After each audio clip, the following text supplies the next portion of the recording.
ночной постиркой говори. Ты же снимаешь, да, нас? Да, уже снимаю. Не надо. Подожди. Чего ты боишься? Иди сюда, не бойся, я же не Тайсон, уже не откусываю. Ну рассказывай. Короче, есть один мужик, его видит цыганка. Говорит, что вам 37 лет. Когда вам исполнится 50, вы умрете в воде. Он очень богатый. Он придет в банк быстренько, все, снимает весь счет, снимает себе 3 охранника. Говорит, короче, один будешь охранять меня в воде, когда я буду купаться. Второй в душе, а третий, когда пойдет дождь. И, короче, все. Исполняется ему 50 лет. Он все празднует, все хорошо. И все, 50 лет не умер.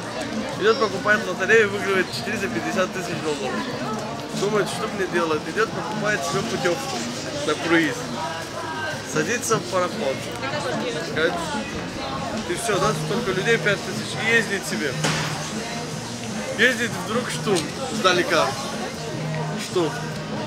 И выходит, говорит, боженька, боженька, неужели ты ради меня одного всех этих людей убьешь? Говорит, прошло 13 лет, говорит, пока я всех вас пидорасов собрал, говорит, в этот пароход. Последний некрасиво был, да?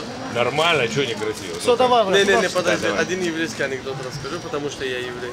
А, ты такие евреи. И такие евреи. Наши люди в городе, да.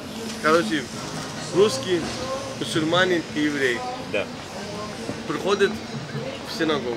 Спрашивают у русского, говорят, как ты свой заработок делишь с Господом? Ты уже не записываешь, правильно? Я тебе рассказываю. Записываю. Он говорит, я рисую круг. И все деньги поднимаю заработок на воздух. То, что попадает в круг, это мое. А то, что по краям, я, говорит, отдаю церкви. То же самое, говорит, мусульманин. Поднимаю, говорит, наверх, рисую круг, все, что в круг, это мое. А спрашивает еврей, говорит, ты как делишься с Божьим? Я, говорит, рисую большой-большой круг. И поднимаю, говорит, все деньги на воздух. То, что Боженька поймает, это все его. То, что не поймает, остальное все мое. Спасибо, благодарю.